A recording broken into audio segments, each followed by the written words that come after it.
예, 오늘 말씀은 하나님의 창조 질서 안에 남자와 여자에 대해서, 그러니까 이게 단순히 남자와 여자라는 개념도 있고요. 이것이 그 남편과 아내일 수도 있습니다.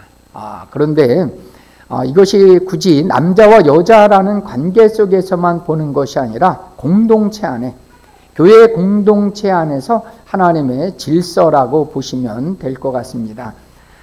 그래서 오늘 말씀을 준비하면서 사실상 제가 항상 고민하는 것이 시작을 어떻게 할까라는 것들이 늘 고민이 되기도 합니다.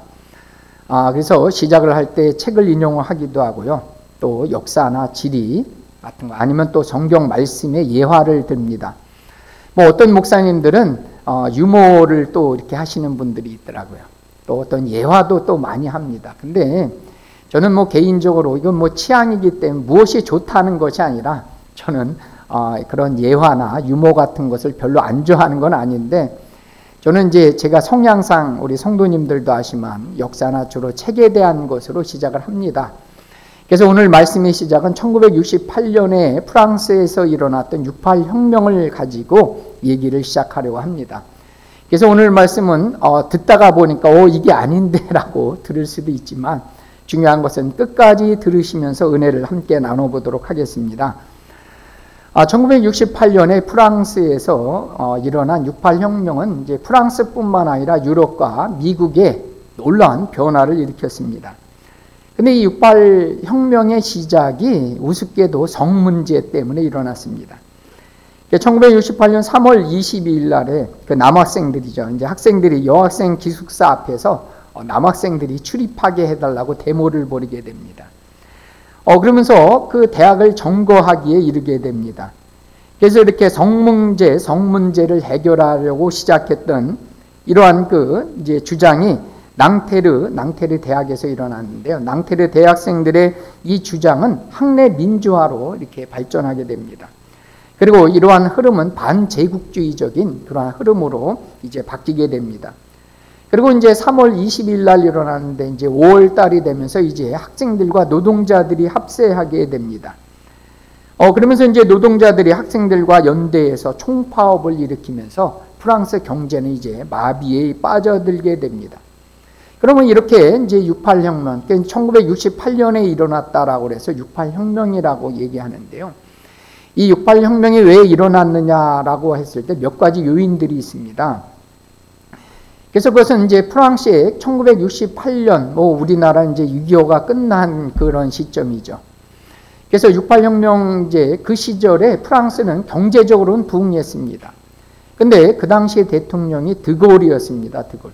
근데 드골이 오랫동안 이제 반독재를 행했습니다. 그래서 이 권위주의가 특세했던 그런 시절이었어요.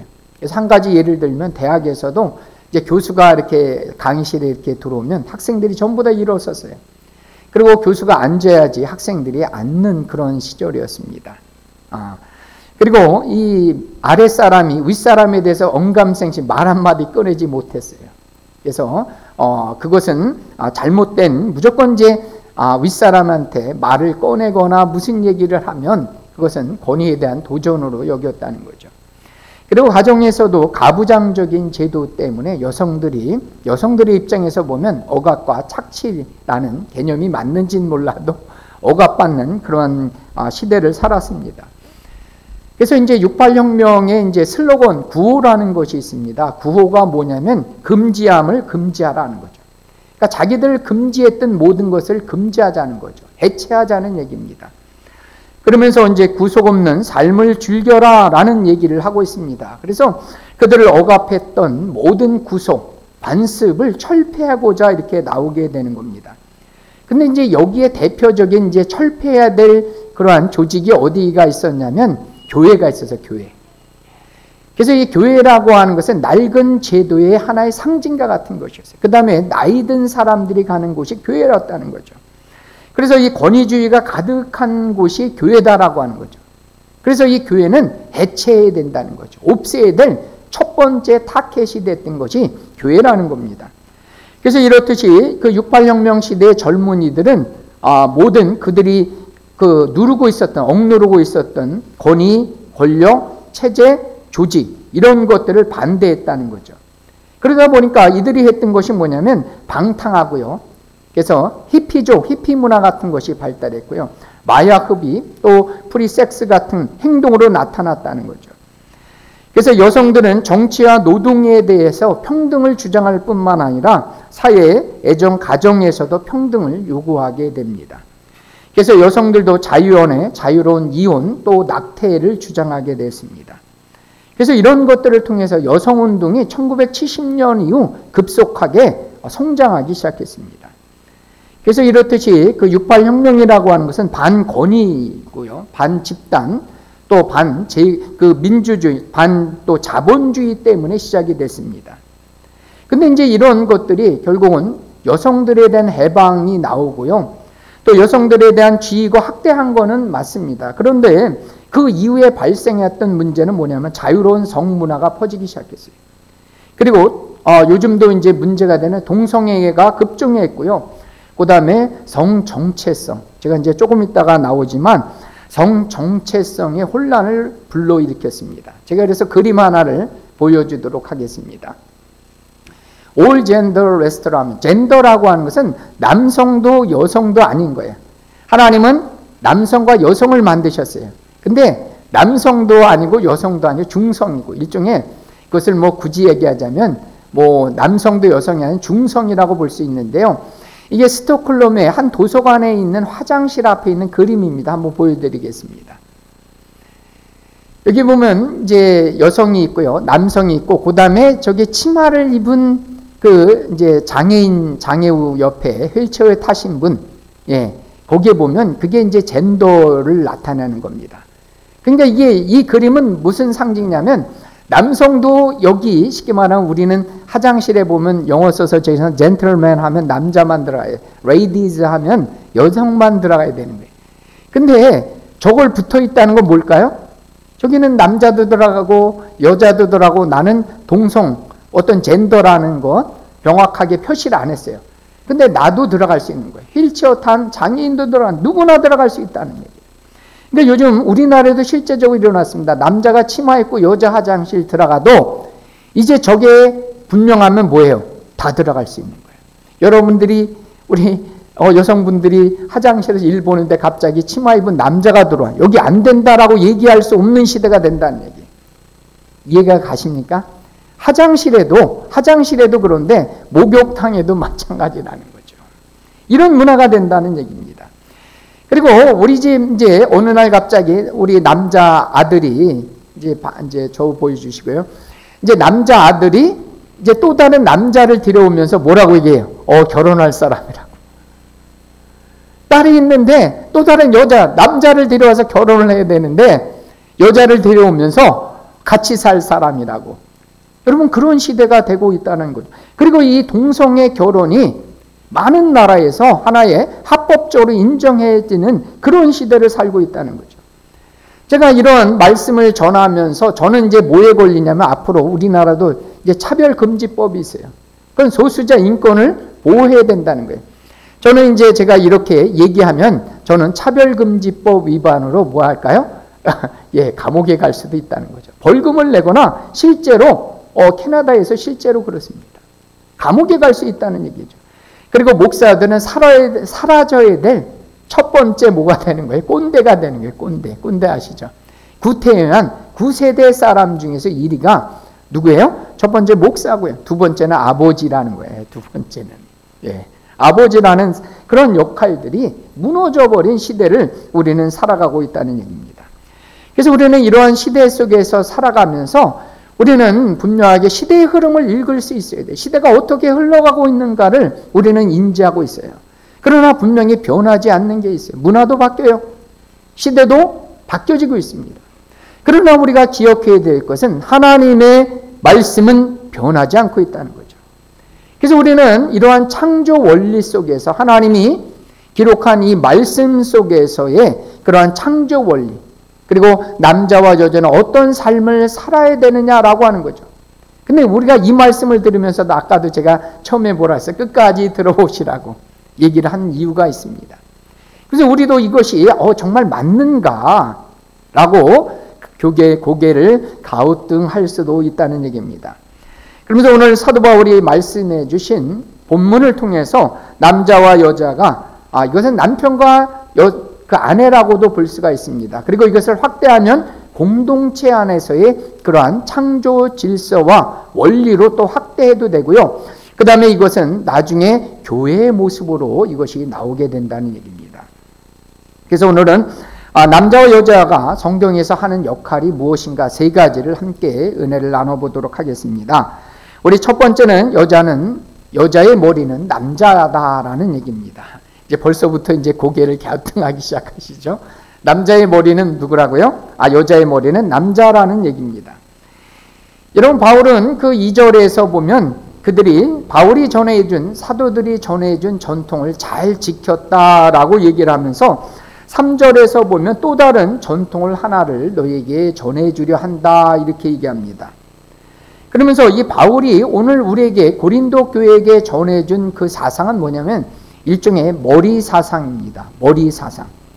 여러분들 혹시 이 머리 하면 뭘 생각나세요? 여러분들에게 머리가 있죠. 머리 하면 뭐가 되는 거예요? 영어로 말하면 헤드죠, 헤드. 헤드는 우두머리, 보스라는 뜻이기도 합니다. 쉽게 말하면. 그래서 이 바울은 머리 사상을 가르치길 원했습니다. 그래서 이 머리라는 것은 말 그대로 뭐였어요? 어떤 통치하는, 다스리는 그러한 위치에 있다는 얘기입니다. 그래서 오늘 본문에서 보면 그 순서가 어떻게 되냐면 그 여자가 있고요. 그 위에는 남자가 있고 그 다음에 누가 있어요? 그리스도가 있고 그 다음에 하나님이 계세요. 이러한 계층을 이뤄요. 그래서 이 아래 계층은 위 계층에 뭐 하는 거예요? 순종해야 된다는 얘기죠. 그 통치의 다스림을 받아야 된다는 얘기를 하고 있다는 얘기입니다. 그리고 이 아래 사람은 윗 사람에 대해서 뭡니까? 그 권세, 권위에 대한 표를 해야 된다. 표시를 해야 된다는 거죠. 아까 얘기했지만 교수가 들으면 학생들이 일어서는 것든지, 그 다음에 어른이 오면 우리나라 전통에도 어떠합니까? 인사를 하죠. 목례를 하는 것처럼 그러한 예의를 갖춰야 된다는 얘기입니다. 그래서 이렇게 여성들이 권세 아래 두는 그 표시, 즉 예의를 다하는 그 표시가 두 가지로 나오는 겁니다. 오늘 본문에서 보면 첫 번째는 머리에 쓰는 겁니다. 그래서 이제 이것을 수건을 쓴다라기도 하고요. 그 다음에 영어로는 베일이라는 말을 씁니다. V-E-E-L이라고 그래서 I-L. 베일이 아죠. 여성들이 그 면사포 내리는 거죠. 그래서 아직 천주교에서는 면사포 쓰고, 그래서 이제 그들이 미사 드리는 광경을 여러분들도 아마 보실 겁니다. 그래서 여성들이 이게 머리에다가 베일 또는 수건을 쓰거나 아니면 13절에서 보면 수건을 쓰지 않으면 뭐 하라는 얘기입니까? 머리를 길게 길러라 이렇게 하는 것이 오늘 본문의 내용입니다. 그래서 이 본문에서는 남자가 여성들만 써야 되는데 왜 그럼 남자들은 쓰지 말라고 하느냐라고 했을 때, 그래서 남성들이 기도나 예언을 할 때 그 머리에다가 여성처럼 수건을 쓰는 그것은 욕되게 하는 것이다라고 하는 거죠. 그게 무슨 뜻이냐면 그 남자가 여성들에 대한 하나의 그 권세가 주어졌음에도 불구하고 여성들이 순종의 상징인 수건을 쓰는 것은 머리로서의 기능을 못한다는 거, 자기 자신을 뭐하는 거야? 다운시키는 거죠. 그래서 그 기능을 못하는 것이고, 또한 여자에게 대한 여자에게 대한 그 주권을 주신 그 하나님에 대해서 어떻게 하는 겁니까? 그 그리스도를, 하나님을 또 부끄럽게 하는 것이 된다라고 하는 거죠. 그러면 반면에 여성들은 왜 머리에다 수건 또는 베일을 썼느냐라고 하는 거죠. 그럼 이거는 1세기의 헬라 문화권, 그 그리스의 문화를 조금 이해하셔야 됩니다. 그 당시에 이제 여성들이 이렇게 머리에 베일이나 이렇게 수건을 쓰는 여자들이 있었습니다. 아무나 쓰는 것이, 그러니까 그걸 안 쓰는 여자들이 있었어요. 쓰지 않는 여자들은 어떤 여자들이었었냐면 그 행실이 부도덕한 여자나 아니면 창녀들은 머리에 쓰지 않았습니다. 그래서 내가 정숙한 여인, 내가 권위로서 내가 순종하겠다는 의미로 예의 바른 정숙한 여인들은 교회에 올 때 머리에 수건을 쓰고 왔다는 얘기입니다. 그래서 이렇게 6절에서는 이 바울이 이 머리 사상을 부인하는, 그래서 이제 쓰지 않고 교회에 오는 사람들에게는 뭐라고 얘기했어요? 6절에 보니까 차라리 머리를 깎아버리거나 또는 밀어버리라고 이렇게 얘기하는 거예요. 이것은 이 머리 사상을 거부하는, 그렇게 위선적으로 행동하지 말고 구체적으로 내가 그런 사람이다, 나는 이것에 대해서 인정하지 않겠다, 그럴 바에는 아예 그냥 머리를 깎거나 또 밀어버리라는 얘기를 하고 있습니다. 그렇지만 그렇지 않은 사람들은 하나님의 창조적인 질서 원리에 따라서 권세가 있다는 그 표시로 머리에 여성들은 쓰라고 얘기하고 남자들은 쓰지 말라 이렇게 얘기하는 겁니다. 그 다음에 두 번째는 뭐냐면 여자는 남자의 영광이라고 7절부터 얘기하고 있습니다. 그래서 이 7절부터 보면 남자는 머리에 쓰지 않고 왜 그러면 여자만 쓰라고 얘기했느냐라고 하는 거죠. 그것은 남자와 여자를 구분하기 위해서 구별하기 썼다는 겁니다. 그래서 먼저 이 남자가 머리에 쓰지 말아야 될 것은 뭐냐면 남자는 여자의 영광이다라고 하는 거죠. 즉 여자는 남자에게 영광을 돌려야 될 존재라는 얘기예요. 여러분 이 부분에 대해서는 제가 조금 이따도 얘기하는 얘기입니다. 이 말은 듣기에 따라서 남자의 영광을 위해서 창조한 것, 이거 좀 의심스럽죠. 그러면 여러분들 좀 이제 남자는 누구에게 영광이야? 하나님의 영광, 그리스도의 영광이라는 거죠. 즉 남자를 창조한 건 뭘 위해서? 하나님의 영광을 드러내기 위해서 창조했다는 거예요. 여러분 뒤집어 봐서 생각하시면 나의 삶을 통해서 하나님의 영광이 되면 좋아요, 나빠요? 빨리 좋다고 하세요. 나의 삶을 통해서 하나님께 영광이 되는 존재로 살아가는 건 좋은 일이세요, 나쁜 일이세요? 아멘이시잖아요. 그렇잖아요. 근데 우리가 이걸 뒤집어 보면 여자가 남자의 영광을 위해서 창조됐다?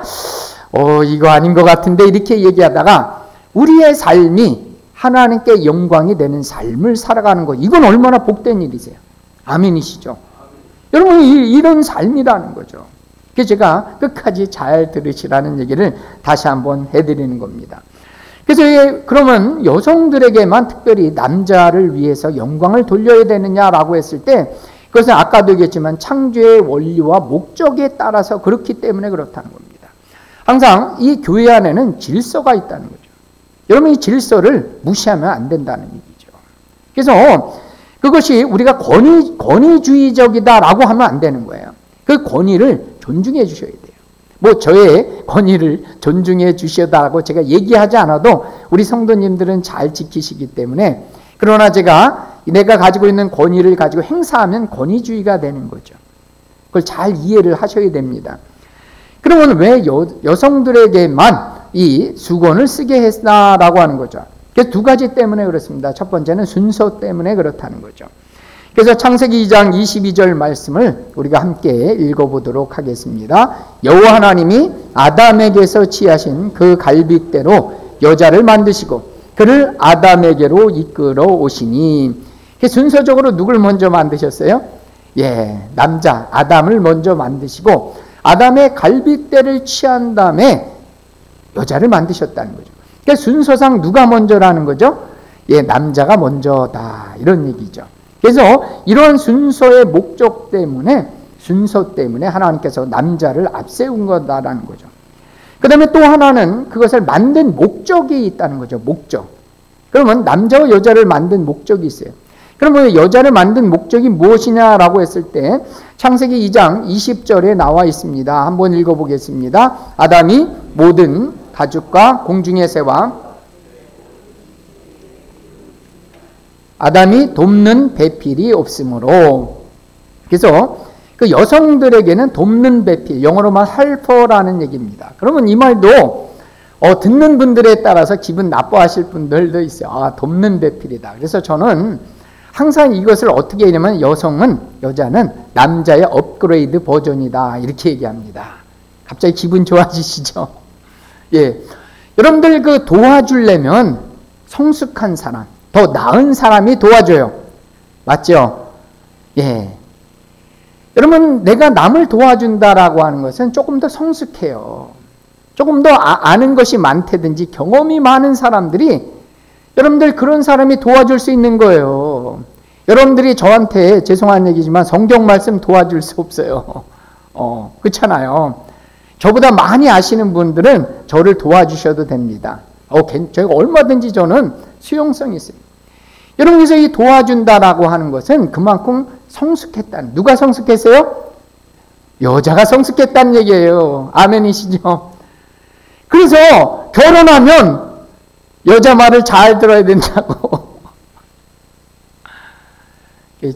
저도 요즘 잘 들으려고 애쓰고 있습니다. 여자 말을 잘 들어야 된다는 얘기예요. 우리 남성들만 아멘 하세요. 여자 말을 잘 들으시길 축복합니다. 이 남성분들이 한 명도 안 하나 봅니다. 업그레이드 버전, 남자는 버전 1이고요. 여자는 버전 2예요. 이게 바로 돕는 배필이라는 얘기입니다. 예, 갑자기 이제 화색이 돌기 시작했어요. 그래서 돕는 배필로 주셨다는 얘기예요. 이것이 그래서 창조의 순서와 목적에 따라서 여성들에게는 그 권세 아래 두는 표시를 쓰는 거, 권세 아래 두는 그 표시가 뭐예요? 수건을 쓴다는 거죠. 그래서 이 수건을 쓰는 이유가 여러분 10절에도 보니까 이 천사들로 말미암아 이렇게 나와요. 근데 10절 말씀을 조금 이해가 안 갈 수도 있어요. 그래서 저도 그 주석을 참고해 보니까 쉬운 성경에는 10절 말씀을 그렇게 표현하고 있어요. 천사들 때문에 권위의 표를 머리 위에 둘지니라. 이렇게 천사들 때문에. 여러분 이 천사의 기능은 성경에서 섬기는 자라고 나왔어요. 그래서 우리를 섬기라고 보내신 영적인 존재들이 천사예요. 이게 성경에 있는 얘기, 히브리서 1장에 나옵니다. 그래서 우리를 도와주는 영적인 존재가 있어요. 어린아이에게도 천사가 있어요. 이게 성경에도 다 나옵니다.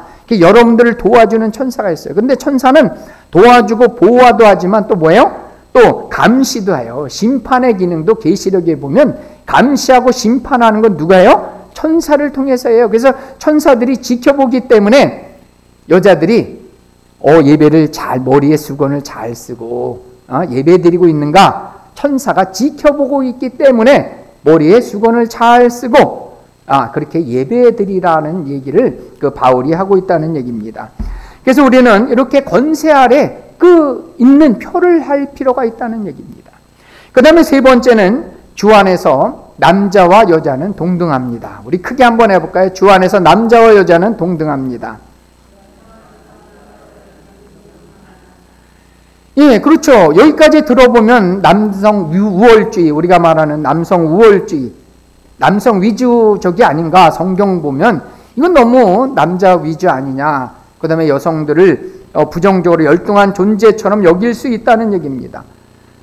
그런 얘기를, 오해를 불러일으키기 위해서 바울은 분명히 남자와 여자의 동등함, 평등성을 드러낸다는 얘기죠.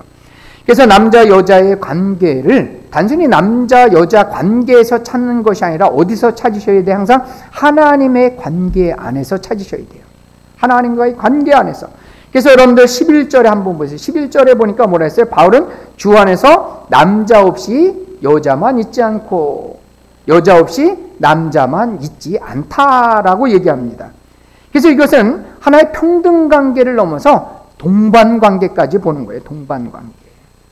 그래서 이것은 바울이 얘기하는 그 우열 관계 또는 상하 관계 이런 차원에서 얘기하는 것이 아니라는 얘기죠. 서로가 동반자, 평등하게 서로가 서로를 필요로 하는 존재라는 얘기입니다. 그래서 가장 중요한 것은 주 안에서라는 말을 쓰는 거예요. 주 안에서. 그래서 이 주 안에서 모든 것이 뭐예요? 12절에 보니까 하나님께로 났다는 얘기예요. 하나님께로부터 났다는 거죠. 여러분, 그래서 그 남자가 먼저다라고 하는 것이 아니라 다 하나님께로 난 존재라는 얘기를 합니다.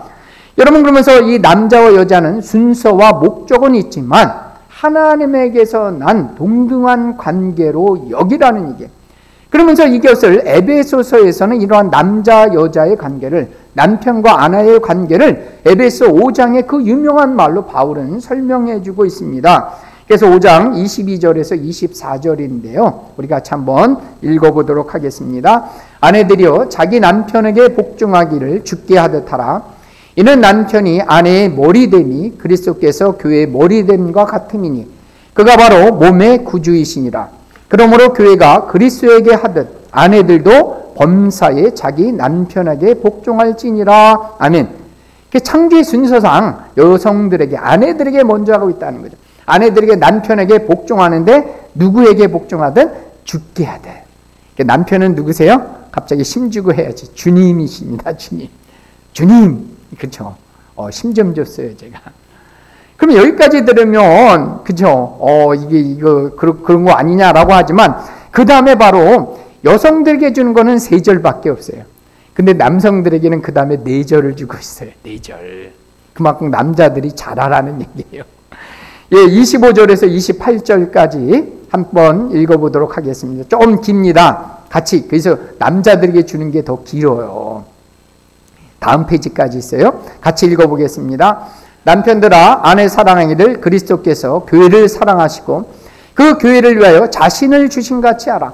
이는 곧 물로 씻어 말씀으로 깨끗하게 하사 거룩하게 하시고 자기 앞에 영광스러운 교회로 세우사 티나 주름 잡힌 것이나 이런 것들이 없게 거룩하고 흠이 없게 하려 하심이라. 이와 같이 남편들도 자기 아내 사랑하기를 자신과 같이 할지니 자기 아내를 사랑하는 자는 자기를 사랑하는 것이라. 예, 그거 떼어주면 여러분들 남편 뭐래요? 항상 남의 편만 되죠. 저희 집에서도 좀 그런데 이제 아내 편이 되도록 애써 보겠습니다. 여러분 근데 다 남자들이 보면 상당히 이기적이에요. 항상 남편만 되죠. 남의 편만 되잖아요. 그렇잖아요. 근데 남편들에게 뭐라 그래요? 그리스도께서 교회를 사랑하신 것 같이 사랑하라는 거예요. 자기만 위해서 살지 말고 먼저 누굴 사랑하라는 거예요? 아내를 사랑하라는 거예요. 아내를. 그렇죠? 아내를 사랑할 때 아내가 뭐예요? 주님처럼 존경한다는 얘기예요. 여기서 먼저는 그러니까 뭐가 먼저냐 이렇게 따지면 먼저 사랑하는 거예요. 먼저. 아멘이시죠? 우리 남성분만 또 아멘 하시다 그러면 또 안 하시니까. 예. 먼저 사랑하면 어떻게 돼요? 아내가 사랑받는 아내가 남편을 존중한다는 얘기입니다. 그래서 이어서 25절에서 28절에는 여성들에게 먼저 말했는데 25절부터 28절은 남자들에게 먼저 얘기해요. 그래서 우리 25절에서부터 28절 32절에서 33절 말씀을 한번 결론적인 부분입니다. 읽겠습니다. 이 비밀이 크도다. 나는 그리스도와 교회에 대해 말하노라. 그러나 너희도 각각 자기의 아내 사랑하기를 자신같이 하고 아내도 자기 남편을 존경하라. 이렇게 요거 좀 띄워주시면 여러분 이게 비밀이라는 거예요. 미스테리한 비밀이라는 거예요. 뭐가 비밀이에요? 남성과 여성의 관계는 결국 하나님의 교회의 모습을 보여주는 존재라는 거예요. 이거 아시면서도 우리가 새롭게 깨달아야 돼요. 그래서 이 남편은 먼저 뭐 하라는 거예요? 아내를 사랑하라는 거예요. 내 몸처럼 사랑하는 거예요. 그죠? 내 몸 아끼잖아요. 근데 그 이상으로 아내를 사랑하는 거예요. 그리고 아내도 자기 남편을 존경하라는 얘기예요. 여러분 그렇게 아내를 사랑하고 아내는 남편을 존중하면 그 안에 뭐가 되는 거예요? 아름다운 사랑의 공동체 교회의 모습이 드러난다는 얘기입니다. 아멘이시죠?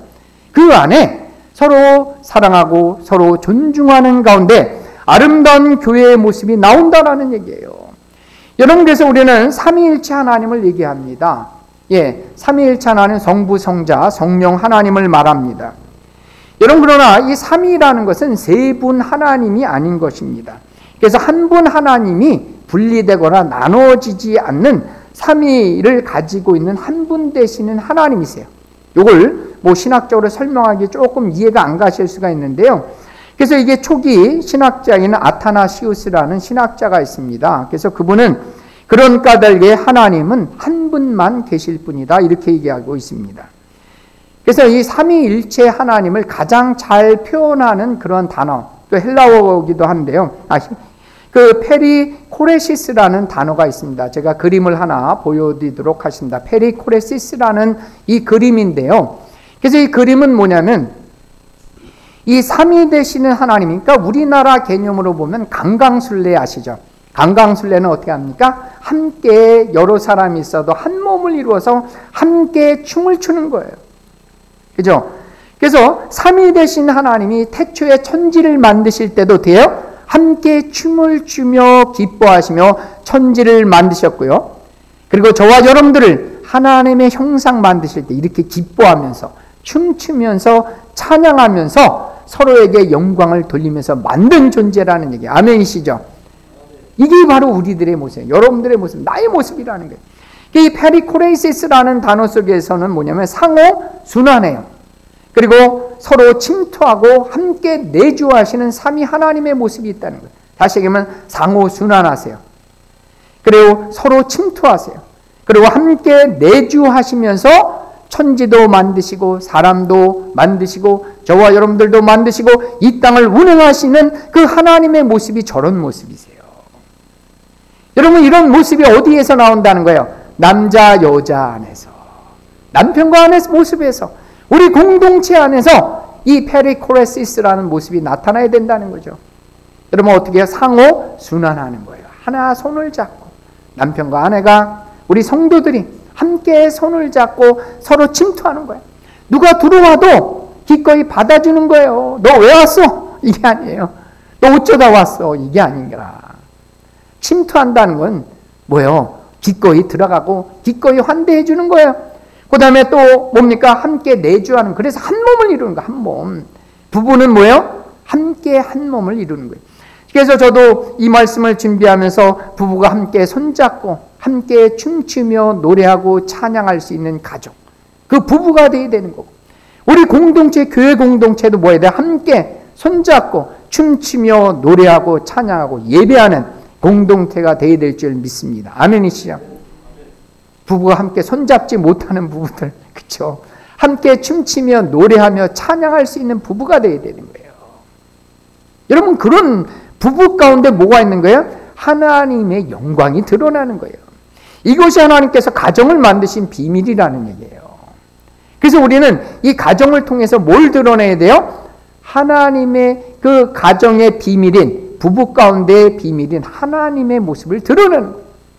우리 교회를 통해서 이렇게 상호 교제하고, 그 다음에 상호, 그 다음에 기꺼이 받아들이고 함께 또 교제함을 통해서 아름다운 그리스도 예수의 사랑을 많은 사람들 앞에 드러내는 것이 우리 엘리나 교회를 세우신 목적이라는 거예요.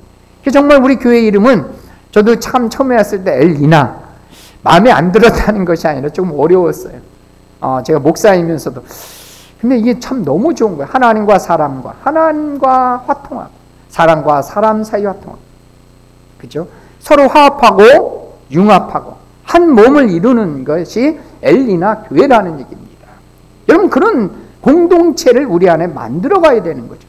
그럴 때 하나님의 사랑과 하나님의 복이 그 공동체를 통해서 흘러 넘치는 거예요.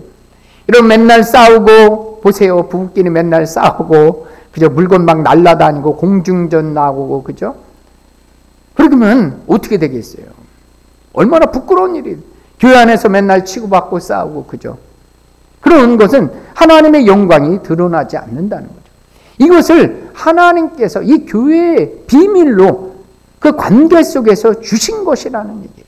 그것을 남자와 여자, 남편과 아내 속에서 공동체 안에 주신 하나님의 비밀인 그리스도를 드러내는 저와 여러분들 되시기를 축복합니다. 그래서 바울은 16절에 말씀을 맺히면서 분명히 논쟁하는 자들이 있을 거라고 얘기했어요. 정확한 지적이었어요. 2000년이 지났는데 바울의 예언은 정확히 맞아요. 여전히 논쟁하는 거죠. 남자가 먼저냐 여자가 먼저냐. 우리는 뭐라고 얘기해야 돼요? 동등할 뿐만 아니라 서로 상합하고 융합하여 한 몸을 이루는 존재다. 이렇게 말씀드려요. 그리고 그 안에 하나님의 영광이 드러나는 그런 관계라고 얘기할 수 있어야 되는 거예요. 우리는 남자 여자 따지는 것이 아니라. 그러면서 여러분들 여전히 논쟁하는 사람들은 어떻게 여긴다는 거예요? 이 말씀은 과거에 지나간 것이니까 우리가 따를 필요가 없다. 이렇게 주장하는 사람도 있고요. 우리가 또 뭐예요? 지금이 어느 시대인데, 달나라까지 가는 시대인데 우리가 이 구리타분한 말씀을 들어야 되느냐라고 얘기하는 사람이 있을 수 있다는 거죠. 그러나 여러분, 바울은 뭐래? 이런 관례가 없다는 얘기예요. 즉 여성들이 머리에 쓰지 않고 예배드리는 관례가 없다는 거죠. 그것은 정당하다는 거죠. 그러면 여러분들이 21세기를 사는 우리는 어떻게 하시면 되는 거예요? 바울이 얘기한 대로 뭐 하시면 돼요? 예의를 표시하면 되는 거예요. 수건을 안 써도 머리를 여러분들이 깎을 수 있어요. 그러나 여러분, 지금은 문화가 그렇게 바뀌었어요. 그러나 원리는 지키셔야 돼요. 어떻게 하시면 돼요? 존중해 주시면 되는 거예요. 아멘이시죠? 존중해 주시면 되는 거예요. 배려해 주시면 되는 거예요. 제가 왔는데 인사도 안 하고, 그거 아니잖아요. 장로님이 왔는데 인사해 주셔야 돼요. 그게 권위 아래 두는 표예요. 여러분들이 수건 안 쓰셔도 돼요. 여러분들이. 그렇게 존중하시면 돼요. 그러나 우리는 뭐요? 내가 계급처럼 내가 목사네 힘주고 물도와 이게 아니라 뭐예요? 아까 페리코레이시스처럼 함께 연합하고 상호 일치되고, 그죠? 그래서 함께 춤추며 노래하는, 그래서 함께 하나님께 영광 돌리는 공동체를 만들어가는 게, 이게 하나님이 교회를 세우신 목적이고, 남자와 여자를 서로 상합하고 연합해서, 그러니까 돕는 배필이잖아요. 근데 누가 도와요? 성숙한 사람이 도와주시면 되는 거예요. 제가 성경을 많이 알기 때문에 제가 여러분들에게 성경으로 도와드리는 거예요. 여러분들이 저보다 음식을 잘 하시면 저한테 음식 대접해 주세요. 저는 기꺼이 잘 먹습니다. 이게 페리코레이시스 하는 겁니다. 이런 부분들이, 그래서 우리는 이 가운데 뭐가 나타나요? 하나님의 영광이 드러내는 거예요. 하나님의 비밀을 다른 사람들은 몰라요. 근데 어떤 때 그 비밀이 드러나요?